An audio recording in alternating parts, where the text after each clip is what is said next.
Hello friends, मैं अभी मौर्य आप लोगों का एक बार पुनः स्वागत करता हूं अपने इस YouTube फैमिली में। इस क्लास में आज जो हम अध्ययन करेंगे वो अध्ययन करेंगे इतिहास के पन्नों के श्रृंखला की। ठीक है, तो इससे पहले की जो भी सारी क्लासें हो चुकी हैं इस श्रृंखला से रिलेटेड, उनका लिंक नीचे डिस्क्रिप्शन में दिया गया है। वहां से जाकर के आप उन सारी क्लासों को अटेंड कर लीजिएगा एंड तत्पश्चात आकर के इस क्लास में अपना सारा माहौल गर्म कीजिएगा। ठीक है, तो बात करते हैं 27 सितंबर के इतिहास की, जो कि देश दुनिया से जुड़ी हुई ऐसी घटनाएं होंगी जो कि हमेशा और हमेशा के लिए इतिहास इसका साक्षी बन करके रह गया एज आज 27 सितंबर के तौर पे। ठीक है, तो क्लास में पूरी एकाग्रता के साथ में बने रहेंगे शुरू से लास्ट तक और घटनाओं का आनंद लेते हुए बात करते हैं 27 सितंबर की।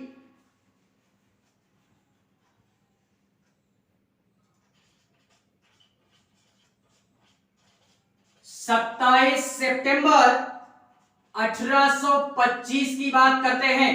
यार, इससे पहले जो हमने 26 सितंबर की क्लास ली थी उसमें तो मतलब उतनी महत्वपूर्ण घटनाएं हमारी नहीं घटित होती, लेकिन ये जो हमारी 27 सितंबर है इस दिन काफी सारी घटनाएं हमारी क्या होती हैं, घटित होती हैं, जो कि बाकायदा 27 सितंबर के तौर पे इतिहास में आज दर्ज है अपनी एक अलग पहचान के साथ में। इस दिन क्या होता है कि 1825 में हमारे दुनिया का पहला रेल परिवहन शुरू होता है। पूरे विश्व में हमारे जो पहले रेलगाड़ी शुरू होती है, कहां पे शुरू होती है तो वो इंग्लैंड में। कहां पे? यानी पहला रेल परिवहन दुनिया का या विश्व का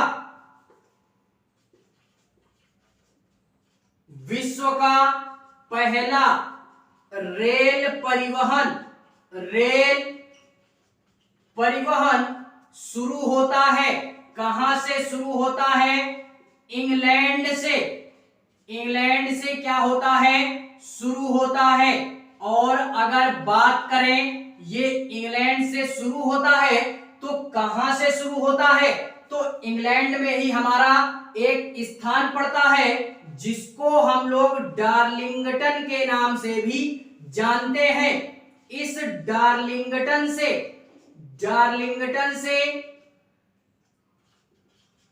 स्टॉकटन के मध्य में, डार्लिंगटन से स्टॉकटन के मध्य में ये हमारा रेल परिवहन क्या होता है? स्टार्ट होता है। इसके मध्य की दूरी कितनी थी? यानी कुल मिलाकर के 33 मील की दूरी यह ट्रेन क्या करती थी? तय करती थी। 33 मील की दूरी। और कितने घंटे में तय करती थी? तो 33 मील की दूरी ये 14 किलोमीटर प्रति घंटे की रफ्तार से, 14 किलोमीटर प्रति घंटे की रफ्तार से इसका मतलब स्पीड था। और 33 मील की दूरी ये डार्लिंगटन से स्कॉटलैंड के बीच का जो भी हमारा दूरी था इसको तय करती थी। ठीक है, तो इस कारणवश ये 27 सितंबर 1825 की तारीख हमेशा और हमेशा के लिए इतिहास में क्या हुई? दर्ज होकर के रह गई एज आज 27 सितंबर के तौर पे। ठीक है, इसी में बात करते हैं 27 सितंबर में ही कुछ अन्य घटनाओं की जो कि हमेशा और हमेशा के लिए इतिहास इसका साक्षी बन करके रह गया बाकायदा। ठीक है,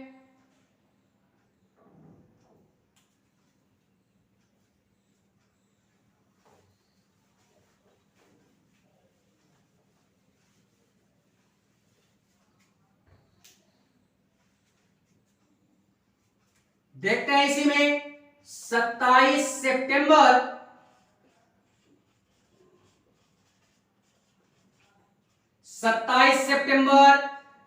1833 की बात करते हैं। 27 सितंबर 1833 में क्या होता है कि हमारे एक जाने माने स्वतंत्रता सेनानी, जिसको हम राजा राम मोहन राय के नाम से भी जानते हैं, किस नाम से जानते हैं? राजा राम मोहन राय के नाम से भी जानते हैं। इनका यार जन्म होता है 1833 में, इनका जन्म होता है। ठीक है, तो ये भी हमको याद रखना है। कहां पे होता है? तो बेसिकली ये बंगाल साइड में ही जाकर के होता है। ठीक है, और इतना ही नहीं, ये यार हमारे एक तरीके से बोले तो ये सामाजिक मतलब भारतीय समाज के और भारतीय धार्मिक यानी धर्म के हमारे एक प्रणेता के तौर पे भी जाना जाता है, या सामाजिक प्रणेता और धार्मिक सुधार प्रणेता के तौर पे हम इनको जानते हैं, और आधुनिक तौर पे इनको हम आधुनिकता का जनक भी कह करके क्या करते हैं? संबोधित करते हैं। और ये पुनर्जागरण के अग्रदूत के नाम से भी इनको क्या किया जाता है? संबोधित किया जाता है। और इतना ही नहीं, ये यार स्वतंत्रता के लिए तो इन्होंने अपना योगदान दिया ही, इसके साथ साथ इन्होंने समाज की जो भी कुरीतियां थी, समाज की कुरीतियों के प्रति क्या करते हैं? यानी अपना सहयोग देते हैं। और किस प्रकार का सहयोग देते हैं? तो वो अपना योगदान देते हैं जो कि समाज की कुरीतियां थी। किस प्रकार की?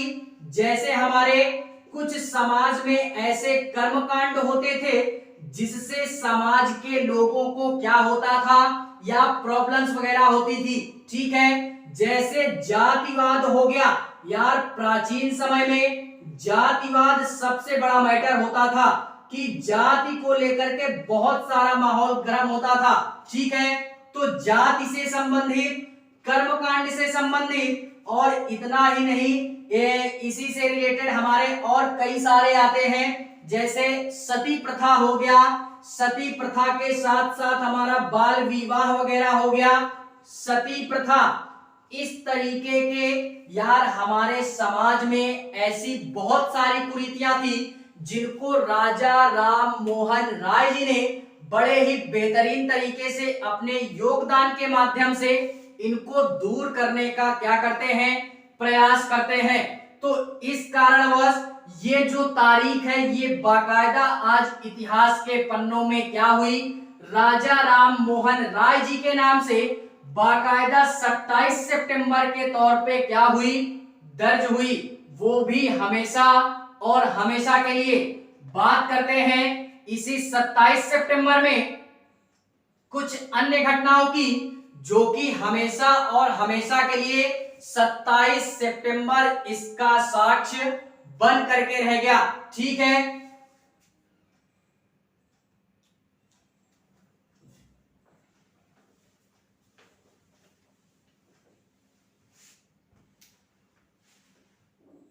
देखते हैं इसी में 27 सितंबर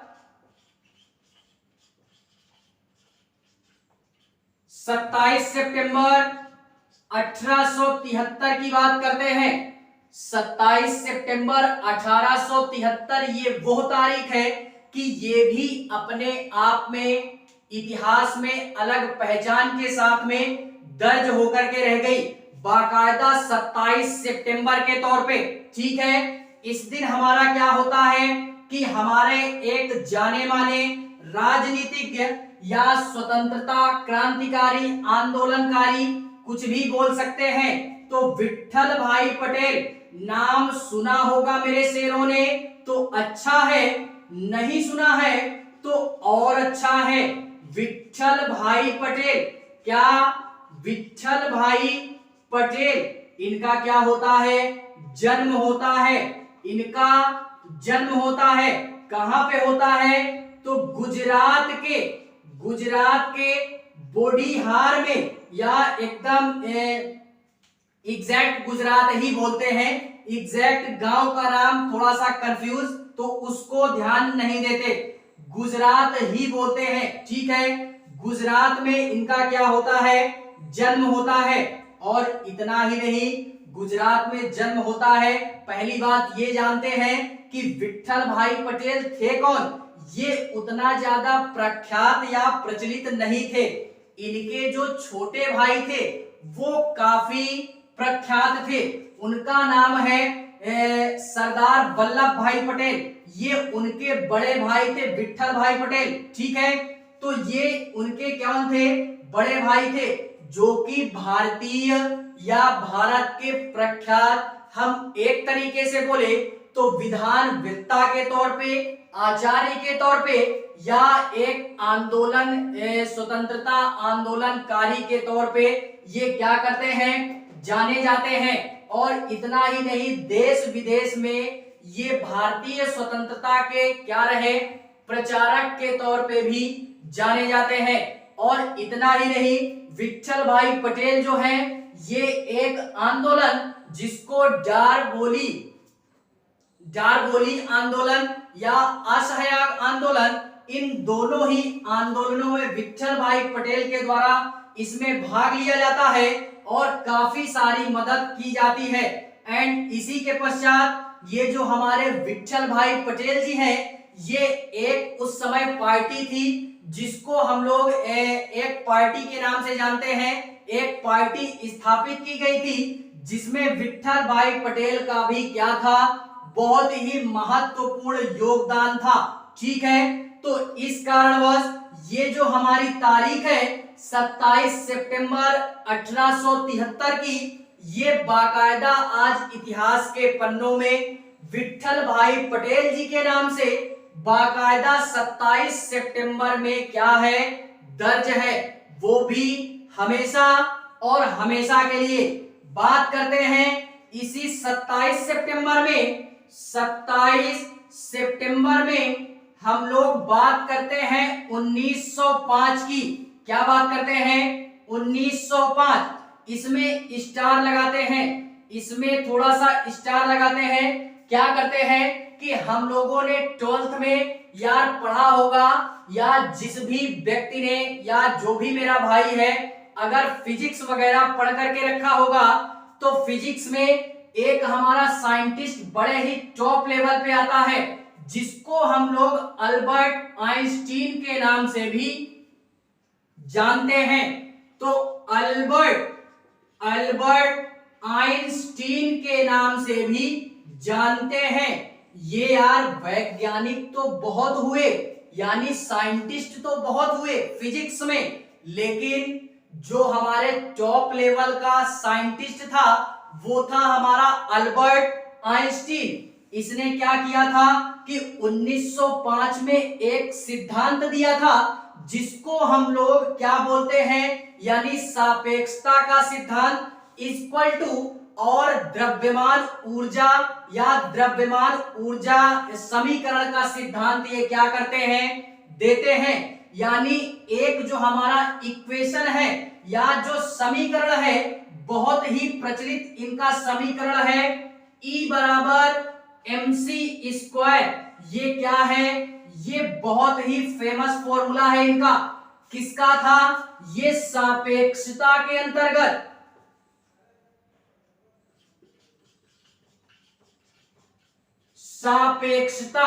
सापेक्षता के अंतर्गत, और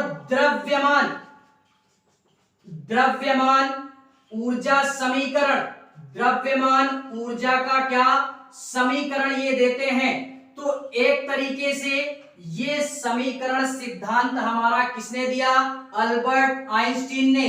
कब दिया, 27 सितंबर 1905 में। और इतना ही नहीं यार, ये जो अल्बर्ट आइंस्टीन है, ये मतलब एक तरीके से बोले तो ये एक मतलब भौतिक विज्ञानवेत्ता के तौर पे या सैद्धांतिक विज्ञानवेत्ता के तौर पे इनको आज भी फिजिक्स के अंतर्गत क्या किया जाता है, जाना जाता है। और इतना ही नहीं, इन्होंने यानी ऊर्जा के क्षेत्र में, प्रकाश के क्षेत्र में, द्रव्यमान के क्षेत्र में यार कई सारे अभूतपूर्व खोज किए, जिस कारणवश इनको भारत सरकार की तरफ से एक नोबेल पुरस्कार से क्या किया गया, सम्मानित किया गया।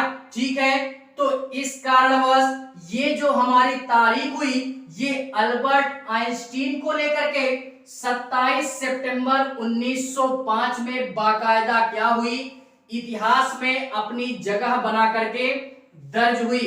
ठीक है, बात करते हैं इसी 27 सितंबर के इतिहास में कुछ अन्य घटनाओं की, जो कि हमेशा और हमेशा के लिए इतिहास इसका साक्षी बन करके रह गया।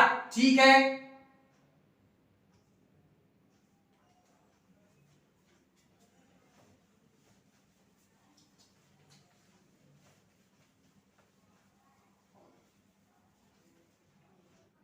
देखते हैं इसी में 27 सितंबर 1932 की बात करते हैं। ये वो तारीख है कि ये भी अपनी एक अलग पहचान को लेकर के इतिहास में क्या होती है, बाकायदा दर्ज होती है। मैंने यार इससे पहले कई सारी क्लासों में मैं बोल चुका हूं कि जो भी हमारी बॉलीवुड इंडस्ट्री से रिलेटेड जो भी हमारी घटनाएं होंगी, उनको केवल और केवल हमें माइंड में सेट करके रखना है, बाकायदा उतना ध्यान देना नहीं है। ठीक है, तो इसमें क्या होता है कि एक हमारे बॉलीवुड एक्टर थे या फिल्म निर्माता, या जिसको हम लोग फिल्म निर्माता या अभिनेत्री के तौर पे या एक कथा लेखक के तौर पे जानते हैं। नाम क्या था? यश चोपड़ा। यश चोपड़ा का क्या होता है? निधन होता है। ये बॉलीवुड इंडस्ट्री का एक ऐसा चेहरा था जो कि यार बहुत ही फेमस था बंदा, यश चोपड़ा। ठीक है, यश चोपड़ा का क्या होता है? निधन होता है। और इतना ही नहीं, निधन होता है कहां पे होता है? पाकिस्तान के लाहौर में। कहां पे? पाकिस्तान के लाहौर में इनका क्या होता है? निधन होता है। ये थे कौन? तो ये एक फिल्म निर्माता के तौर पे या एक पट कथा लेखक के तौर पे। इसका तात्पर्य यही है कि जो स्क्रिप्ट वगैरह लिखी जाती है उसके भी थे, और एक एक्टर के तौर पे भी इनको हम क्या करते हैं? जानते हैं। और इतना ही नहीं, ये जो हमारे यश चोपड़ा जी हैं, ये यार काफी सारे मतलब इनको जो जाना जाता है बॉलीवुड इंडस्ट्री में, यार ये रोमांस के किंग के नाम से भी जानते थे यश चोपड़ा को। यानी ये रोमांटिक फिल्में कुछ ज्यादा करते थे, तो इनको रोमांस किंग के नाम से भी जानते हैं। जैसे आज प्रेजेंट टाइम में SRK का नाम आता है रोमांस में, तो ये 1932 में हमारा यश चोपड़ा का नाम आता था रोमांस में। ठीक है, तो इस कारणवश ये मतलब प्यार के मामले में काफी सारा इन्होंने माहौल गर्म किया है। फिल्मों को देख लीजिएगा नाम डाल करके इनका। ठीक है, तो इस कारणवश ये जो तारीख है वो बाकायदा यश चोपड़ा जी के नाम पे 27 सितंबर के इतिहास में आज क्या हुई? दर्ज हुई, अपनी एक अलग पहचान को लेकर के। ठीक है, बात करते हैं इसी 27 सितंबर में, 27 सितंबर 1949 की बात करते हैं। ये 1949 ये वो तारीख है कि ये भी अपनी एक अलग पहचान को लेकर के इतिहास में बाकायदा 27 सितंबर के तौर पे इतिहास में आज भी दर्ज है। ठीक है, वो भी अपनी एक अलग प्रमाण के तौर पे। इस दिन क्या होता है कि चीन की राजधानी हमारी क्या है? बीजिंग है। चीन की राजधानी बीजिंग है हमारी। तो ये बीजिंग राजधानी कब बनी? ये 1949 में बनी। ये बीजिंग चीन के पूर्वी हिस्से में पड़ता है, पूर्वी हिस्से में पड़ता है। और चीन में जो भी हमारी सामाजिक या सांस्कृतिक स्थल है, ये उनका केंद्र भी माना जाता है बीजिंग हमारा। ठीक है, तो ये तारीख भी हमें क्या करनी है, याद रखनी है बाकायदा। ये अपनी अलग पहचान को लेकर के इतिहास में आज भी दर्ज है। ठीक है, बात करते हैं इसी 27 सितंबर के इतिहास में कुछ अन्य घटनाओं की, जो कि हमेशा और हमेशा के लिए इतिहास इसका साक्षी बन करके रह गया। ठीक है,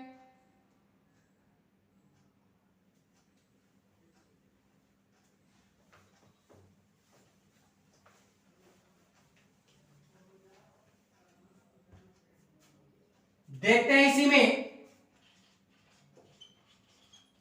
27 सितंबर 1959 की बात करते हैं। ये यार तारीख हमारी, ये घटना मैं दूसरी या तीसरी बार रिपीट कर रहा हूं। ये घटना हमारी दूसरी या तीसरी बार रिपीट हो रही है। ठीक है, तो पिछली क्लासें जो है उनको यार देख लीजिएगा, उसके बाद आकर के यहाँ पे माहौल गर्म कीजिएगा। या जो भी हमारे शेर हैं जो क्लास को अटेंड किए होंगे पिछली वाली, उनको ये घटना बाकायदा याद आएगी। अभी देखना क्या होता है कि मिहिर सेन, कौन थी? मिहिर सेन। मिहिर सेन ने हमारी एक क्या किया था कि पूरे एशिया में या भारत की ही नहीं बल्कि पूरे एशिया की हमारी ये तैराक के रूप में क्या करती है, जानी जाती है। पहली तैराक के रूप में, तैराक के रूप में जानी जाती हैं। और इन्होंने क्या किया था कि फाइनली ये स्विमर थी नहीं, इनको केवल जोश आया, एक दिन बैठे बैठे ऐसे ही सोच लिया कि मुझे मतलब एक तैराकी कंपटीशन में हिस्सा लेना है और उसमें अपना नाम ऊंचे दर्जे पे या ऊंचे अव्वल नंबर पे दर्ज कराना है। तो एक हमारा कंपटीशन होता है डॉर्डेनल्स स्ट्रेट करके, स्ट्रेट। इसमें इन्होंने तैराकी करके या तैर करके अपना नाम क्या किया, पहले नंबर पे किया। और ऐसा करने वाली ये दुनिया की पहली महिला के तौर पे इनका नाम दर्ज हुआ। ये पेशे से कौन थी? ये पेशे से वैसे एक वकील थी, लेकिन तैराकी के रूप में जब से इन्होंने ये मुकाम हासिल किया तो इनको एक बहुत ही बड़े स्विमर के तौर पे क्या किया जाता है, याद किया जाता है। 1966 में इन्होंने इस कंपटीशन में हिस्सा लिया था और अपना नाम इतिहास में क्या किया, दर्ज कराया। और इसी के लिए इनको 1959 में पद्मश्री से और 1967 में पद्म विभूषण से क्या किया गया, सम्मानित किया गया। तो ये भी क्या है, हमारी इंपॉर्टेंट महिला हो जाती है इसी कारणवश।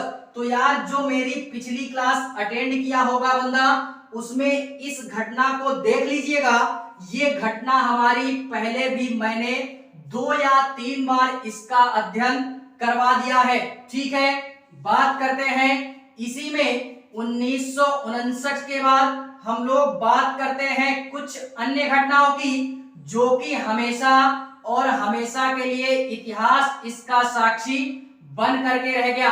ठीक है, 27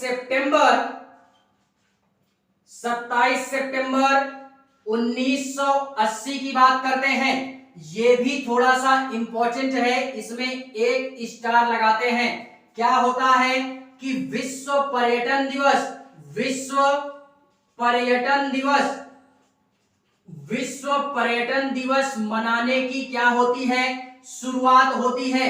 और ये जो विश्व पर्यटन दिवस है इसको मनाया किस लिए जाता है, तो बेसिकली यार हमारा जो भी उद्देश्य है इसको मनाने का एज 27 सितंबर में वो एक ही उद्देश्य था कि हमारा जो भी पर्यटक स्थल है या देश दुनिया से जुड़े हुए जो भी हमारे पर्यटक आते हैं उनको और जागरूक किया जा सके ताकि हमारे देश को और तरक्की मिल सके या पर्यटन स्थल के तौर पे हमारा देश क्या हो सके, विकसित हो सके।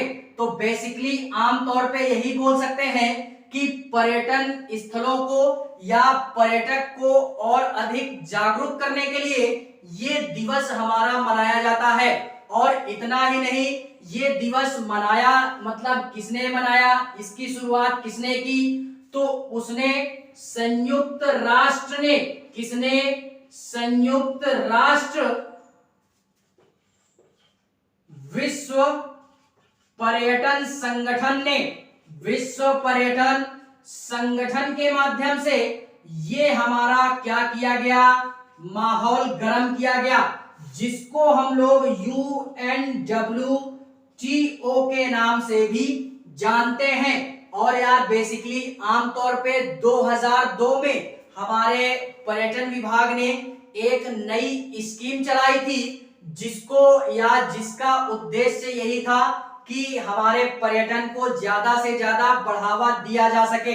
और फाइनली अभी 2022 में भी 27 सितंबर को जब ये मतलब मनाया गया, 27 सितंबर को जब ये विश्व पर्यटन दिवस मनाया गया तो उसमें एक ही चीज बोली गई, पुनर्निर्माण या पुनर्विचार करना। ठीक है, तो इस कारणवश ये जो हमारी तारीख हुई ये इतिहास के पन्नों में हमेशा और हमेशा के लिए एज 27 सितंबर 1980 के तौर पे हमेशा और हमेशा के लिए दर्ज होकर के रह गई अपनी एक अलग पहचान को लेकर के। ठीक है, तो ये हुई 27 सितंबर से रिलेटेड। फिलहाल में आज के लिए बस इतना ही। एक छोटा सा और नोट करते हैं, जैसे ये 27 सितंबर 1959 ये घटना हमारी मैच करती है, एक घटना हमारी 27 सितंबर 1999 में घटित हुई। इस घटना को भी मैंने पिछली क्लास में या इसके पीछे वाली जो भी सारी क्लासें अटेंड किया होगा वो जानता होगा। एक हमारी मतलब महिला थी जिसको हम लोग मिहिर सेन के नाम से नहीं, सॉरी, सोनाली बनर्जी के नाम से जानते हैं। सोनाली बनर्जी ये यार पहली मरीन इंजीनियर बनती हैं। इस घटना को भी देख लीजिएगा आप लोग, पहली मरीन इंजीनियर। इससे पहले कोई भी ऐसी लड़की नहीं थी या कोई भी ऐसी महिला नहीं थी जो इस क्षेत्र में अपना कैरियर बनाना चाहती हो। लेकिन जैसे ही सोनाली बनर्जी के द्वारा इस क्षेत्र में यानी बनाया गया अपना कैरियर, तो यार इनको देखते ही कई सारी महिलाएं ऐसी थी जो कि इस क्षेत्र में भी अपना कैरियर बनाने के लिए रुचि लेती हैं। ठीक है, तो इसी कारणवश ये 27 सितंबर 1999 की तारीख अपने आप में अपनी एक अलग पहचान को लेकर के इतिहास में बाकायदा दर्ज हुई और इन्होंने अपने सपनों को या अपनी मंजिल को नया आयाम दिया और बुलंदियों को छूने का क्या किया, प्रयास किया। ना कि प्रयास किया बल्कि छुआ भी। ठीक है, तो ये थी हमारी 27 सितंबर से रिलेटेड कुछ ऐसी घटनाएं जो कि बेहद और बेहद महत्वपूर्ण थी, जो कि आपके लिए जानना आवश्यक थी। ठीक है, बाकी बात करेंगे इसी के नेक्स्ट मतलब किसी नए दिन के इतिहास पे। क्लास अगर अच्छी लगे तो लाइक करें, कमेंट करें और हाँ, चैनल को सब्सक्राइब जरूर करें। बाकी मिलते हैं इसी इतिहास के पन्नों की श्रृंखला में किसी नए दिन के इतिहास पे। तब तक के लिए